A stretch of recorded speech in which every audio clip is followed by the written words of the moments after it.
Hey collective, hey, it's Ron over here at Becoming Enlightened Together. It's a lot less windy today. In fact, it's getting to be scorching hot already. It's only 10 o'clock, so we're already getting close to about 90 degrees. Anyways, I wanted to make sure that I followed through with what I said I would do yesterday in the event that the weather had calmed down enough to let me do it. So this is actually yesterday's tarot pull. I just laid out all the cards as I had them written down. That's what I do every time I do one of these. I actually keep an actual record of the entire spread, both with the runes, with the oracle cards as well, and the tarot. So I could always come back at a later date if I'm wanting to, and just kind of look over the notes and everything else, to see any other revelation type of messages I can get in terms of a whole message much later on, or something that relates to a message I may pull many days, weeks, or months from now. Okay, so I keep records of everything. But anyways, this particular draw for yesterday deals mostly with your relationship with this karmic, or at least one of them who is coming in. And now we'll go ahead and start off with what the heart of the actual matter is in this situation. Okay, and the heart of this reading is about the Four of Cups. This is the karmic. Basically, I just call them that because I have no other really descriptor for them other than that. Somebody who's basically, as we're going to see later, in devil energy. But they're lost in monotony, feeling bored, depressed. They have a loss of focus. Also feeling in stagnation right now. Now that's pretty self-explanatory, so I let it go.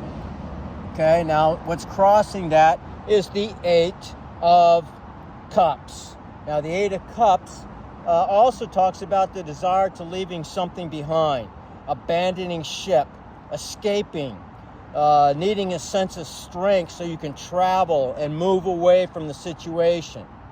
Now, I think that's pretty self-explanatory. So the crossing actually was more of a secondary known aspect, okay, of what we're talking about here. It's not actually an opposition. It's supplementing what the actual meaning of this overall reading is. Now, who it is basically what we get here from our past, our unknown. This is the unknown position here at the bottom. Now, unknowns, but to us, right now, we have basically somebody who is embodying this devil energy. Now, the devil does represent at times the actual personage thereof, but that's not the case here. It's somebody that's actually embodying many of the attributes and traits of it, certainly. You could say in some cases, maybe for some of us out there, this person or people may be actually embodying the spirit of the devil in a very literal sense. In fact, some of these people actually, as we've seen in other readings, do in fact have within them some type of very negative entities, okay? Incubus, succubus spirits at the very least, perhaps some very high-ranking principalities or powers as well. Again, to steal a Abrahamic belief system's way of looking at it. Jinn, if you will, if we're talking about, the Quran. And, of course, if we're talking about the Gnostic beliefs, that would be archonic. We're talking about perhaps the Hindu belief system. I believe it's the Rakshasas. So, they're represented literally in every single faith across the world. So, but anyway, somebody who's embodying that type of energy is coming in. Right now, they're embodying the energy of temptation, of addictions of various types. Sexual addiction, I definitely pick up. Materialism, of course. They worship at the altar of Mammon. Sexual temptation, I already told you they have a spirit of incubus or succubus. Some of them go both ways. They may actually embody both of those spirits as well. They are not at all to be trusted. They are violent as well. No matter what they may look like on the outside, do not be fooled. Okay? And they are coming in as a King of Cups in reverse.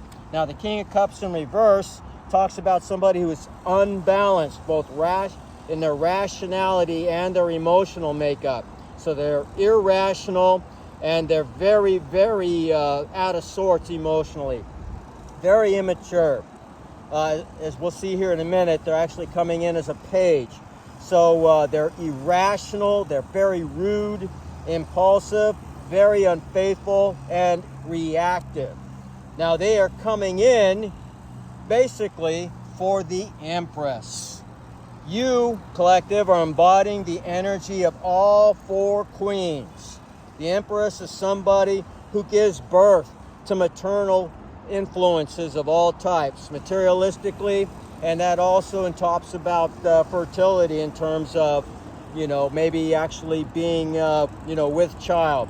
But it talks about having material wealth, sense of fertility, luxury, being at one with nature, and being extremely creative. The thing about the dark side, the demonic or archonic forces, they have no creativity. They are very, very intelligent, when it comes to how to lie, cheat, steal. They know everything there is to know about human psychology, far more than any psychologist does. So they can manipulate. But when it comes to creation, they're incapable of that. Those who embody the positive or the light, they are the only creative forces in the universe. And that's what they're coming to rob us from. Remember, the devil comes to rob, kill, and destroy. And this person or people are coming in this energy. Now, in the past position, we have the Ten of Wands. The Ten of Wands talks about feeling spread out, too thin, overwhelmed, overburdened, stressed, and an overwhelming sense of responsibility. Again, I believe we're talking about the karmics that are coming in. And that's further emphasized by the Star card in reverse, which talks about a lack of inspiration, positivity, feeling in despair, maybe even suffering from an illness.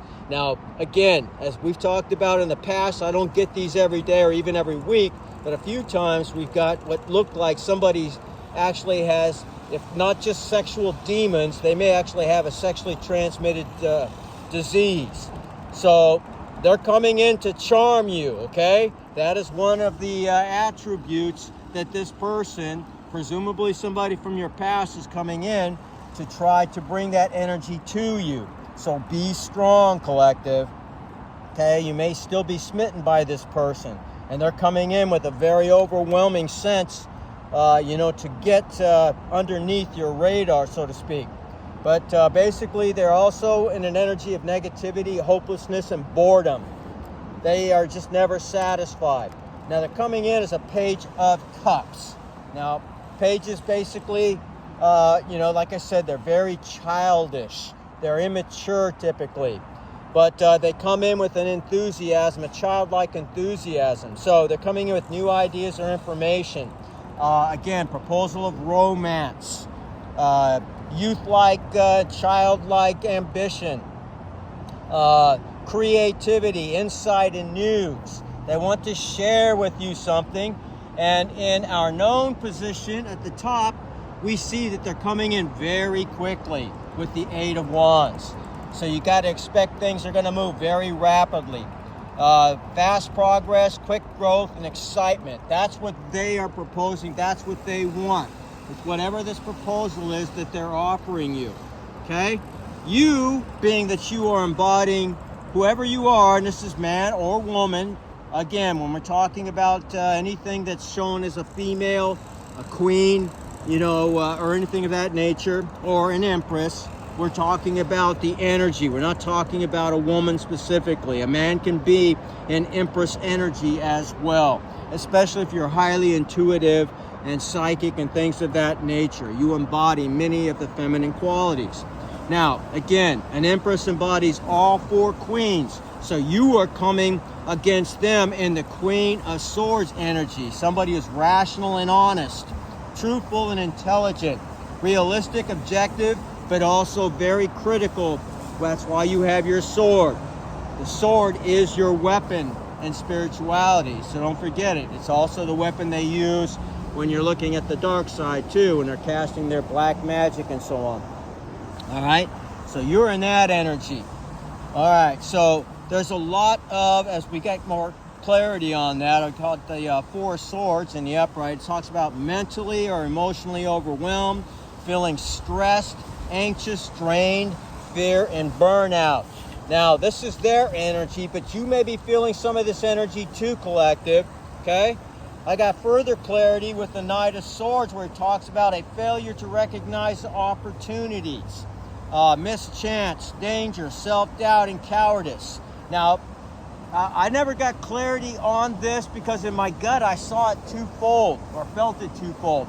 I felt that we may be missing a potential opportunity that they may be coming in to offer us, but I wouldn't trust anything from these people, nothing whatsoever. It's better just to let something like that go, no matter what they are offering and so on, than to get caught in some type of contract that you're unable to get out of that could actually cause you a great deal more harm, okay? But anyways, they had missed their contract with you. This is the overwhelming energy that I'm getting here.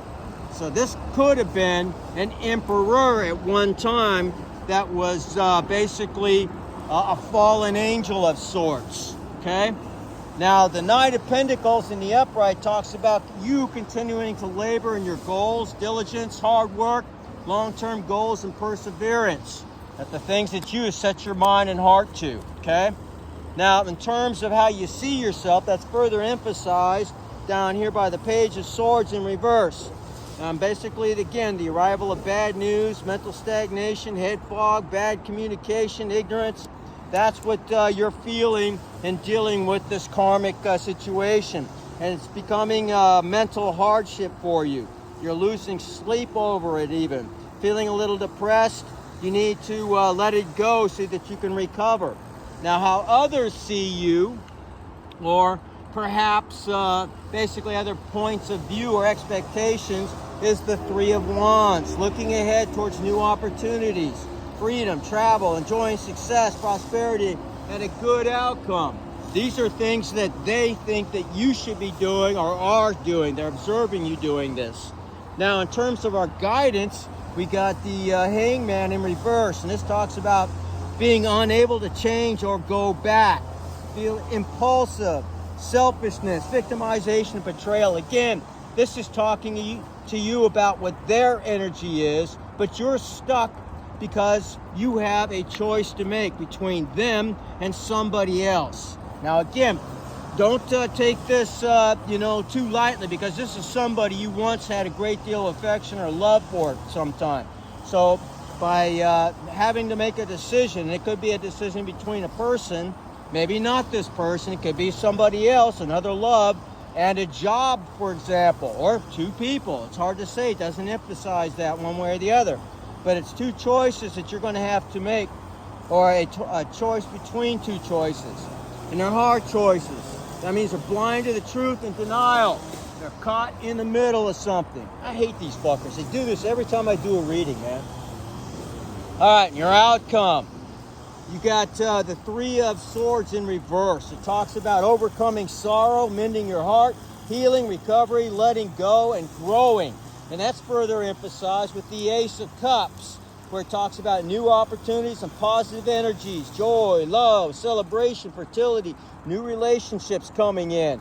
It also talks about that further by emphasizing it with the King of Pentacles, talking about achieving success of long-term goals, success, wealth, prosperity, dedication, and stability. And that's further emphasized at the bottom of the deck with the Star card, the brightest card in the deck, where it says everything is going to go well for you, collective. Positivity, success, health, fun, and good times. Now, we'll go ahead and look over here at some of our oracle cards. For the truth, the hidden truth, it says, I'm afraid to contact you. Well, of course, because they know you can see through them, if they were talking about this devil energy. If you are in the collective, that means you have some level of intuition, some psychic ability, some more than others. Trust your gut. It also says, I feel you leaving me behind. And again, for some of us, that's definitely going to be the situation, all right? You may have to decide that. Now, as far as an animal card goes, we got the Eagle. This is mastery, says you are on a spiritual journey beyond the sky. Let go of the past and soar. You are guided by the winds of spirit. Your wisdom inspires the world. You are to be an inspiration to others, not just unto yourself. That would be selfish, and you will lose your gifts if you hoard them. You have to use them. Now, in terms of love, we got the mirror and stabbed in the back. The mirror talks about how you're mirroring one another. This could be, as I said, a fallen angel, okay? Just like Lucifer, as it's described in both the New and the Old Testament. Basically, we're talking about, you mirroring your twin, okay? Now, not your soulmate. This is your twin flame, okay? Now, twin flames don't mean you have to stay or be with this person. It simply talks about how you are basically to spark some form of growth and change in one another. Once that's done, that's all that's required. That was your mission. Now, sometimes they do get together, but we're not talking about a soulmate. We're talking about a twin flame here. That's quite different. And talks about reflecting your wounds and introspection. People basically feel triggered around their twin flame. Something that they see that they don't like is something that they themselves need to work on internally. Now, this other card emphasizes that a little bit more by being stabbed in the back with heartbreak, pain, separation, deception, and a shocking attack. Remember, they're coming in this energy. So stay on your toes. Always watch your six. Be prepared for anything. Be kind and everything else. Remember, you don't overcome evil with evil, okay? We overcome